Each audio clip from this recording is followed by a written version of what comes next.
This viewer is having a bit of a hard time. Let's see if we can't help them. For context, I'm Levi.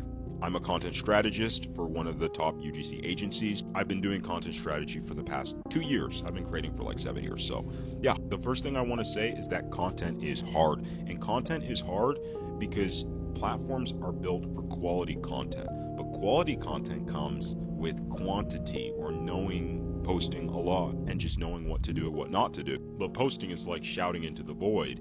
And if you're not getting immediate positive feedback, it's not motivating to do, and that's why people burn out before they put in enough work.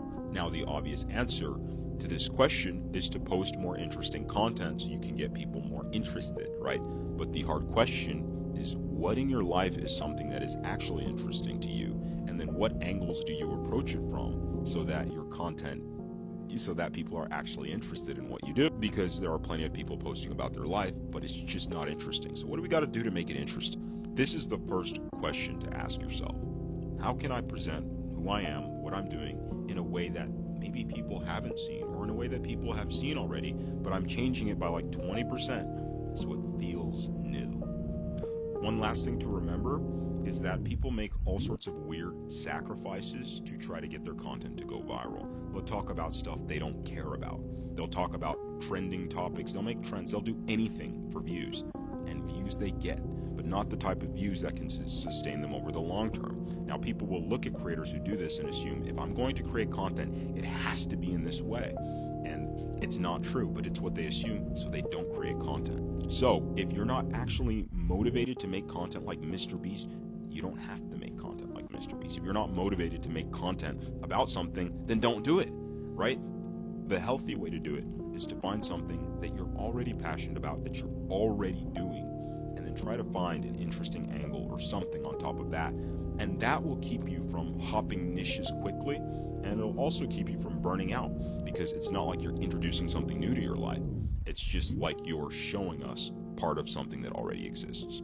Hope this helps. Yo, let's build a content strategy together. Here's the rules. You're only spending 10 minutes a day making posts about stuff that's already in your life. You're doing this to build a community of people who care about you, not just views. And you only got to try it out for a week. If you don't like it, it won't kill you. All right. First, we're going to grab a sheet of paper, and you're going to list all the things you do in a day, your routine. Just jot it right down. The most mundane things you can think of. I go to Target. I read. I game. I sit on my bed and stare at the ceiling. All right, on the next page, I want you to write down a list of your interests. So things that you're interested in, right? It could be like psychology. It could be like books. It could be TV show characters. It could be the TikTokers. Don't put that down. All right, on the next page, I want you to write out your story from the past 3 years. Are there any juicy things that have happened? All right, now that we have those things down, I want you to take another sheet of paper, preferably a blank sheet, set a timer for 10 minutes, and come up with 20 ideas in those 10 minutes of videos that you could make on social media. This isn't about optimization. It's just about getting this stuff done, right? So if you think about your life, your interests, the things that you do, you will come up with things you can do. A day in the life, a vlog, maybe like a story about something that happened to you a year ago. Once you have all those topics down, 10-minute posts. Talk to the camera just like I am. Or take 2 minutes, script out a vlog in your day, collect the footage, stick the footage in, put some music on top of it. You've got a vlog. Creating content doesn't have to be complicated. Stop listening to people who tell you how to go viral, hack the algorithm. Just look at Be Better Company. Up to this point, this has been an absolutely legendary TikTok run. If you look at these videos, the views on these videos, the topics, the length, impeccable. He's the current subject of public scrutiny because he made a video about Kamala Harris's campaign, kind of criticizing it, and people didn't like that at all. And he went ahead and made an apology video. I'm gonna be honest, I don't really care. It's a human thing. Like, we make bad takes, or takes other people don't agree with, or takes we have to apologize for. It happens. I'm here to talk about how good this guy is at TikTok, because he is good. He made a video in February called The Downfall of the D'Amelios, and it absolutely took off. And he actually did it again, which is surprising because most of the time when someone makes a viral video, they just quit and make something else. And he replicated the same format again and again and again, but not just for any celebrity. It was corresponding with celebrities that were actually trending at the moment. And as you can see, this format has taken him to almost 1 million followers. Things to know: when you watch his video, you're going to get some serious tea, or at least that's how it feels. You're going to learn stuff about people that they don't want you to know. And so it's compelling to watch for that reason. But then the video format itself, it's like 7 to 10 minutes. You can put your phone down and go do something. You can do chores. You can do laundry. Most TikTok videos, you're locked there for like 20, you got to come back in 20 seconds and scroll, right? But with Be Better's videos, you can sit back and actually binge watch them. And as far as what's in the videos, he seems to be very good at locating facts and things about celebrities and people of interest that we didn't know, or at least linking their entire history, and then maybe like insinuating that there's evil or there's darkness somewhere, something like that. So yeah, if you want to get followers on TikTok, or if you want to be seen or talked about, having a viral series is definitely one way to do it. 2024 is the worst possible year for TikTok creators, but it's the best possible year for serious creators. So if you're dead serious about content and you want to see massive improvement in the next 2 to 3 months, I'm going to lay out an A to Z TikTok strategy for you. Lately, posting on TikTok's like playing social media on hard mode.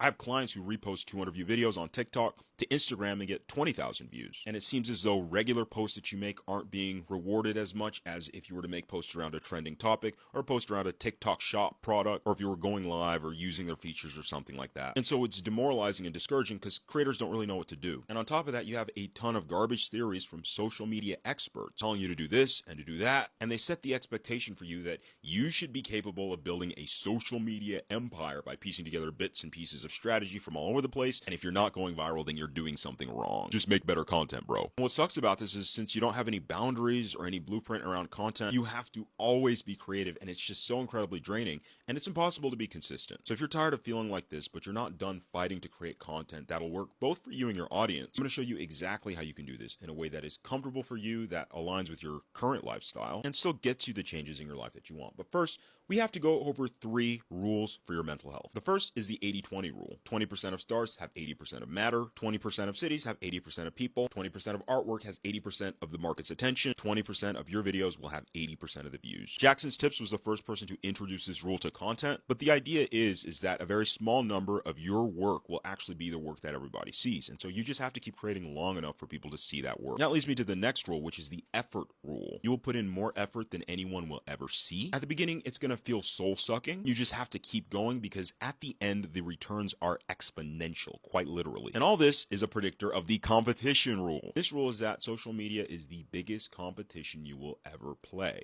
There are millions of players. The prize isn't the person who can have the most views or followers. It's, are you able to stick it out long enough to get what you want? Define that 20% of content that will get you your 80% of views so you can do what you want with them. All right, so now if you're actually really serious about your content, we got to get into the strategy. And the first, most important step is deciding what your content is going to do. Essentially, what is your page going to do for you and your audience? For you, where are you going to be as a result of creating content? And how is social media content going to get you there? And for your audience, what is your page going to do for them? How are they going to feel as a result of having consumed your content? Where are they going to be as a result of having consumed your content? And this will give us some pretty good ideas of the type of content we want to be creating. So now that you have a pretty good idea for why your content exists, you're going to need to communicate it to your audience in a way they can understand, which leads us to actually making this stuff. You got to ask yourself, what post formats am I going to try? Are you a vlogger?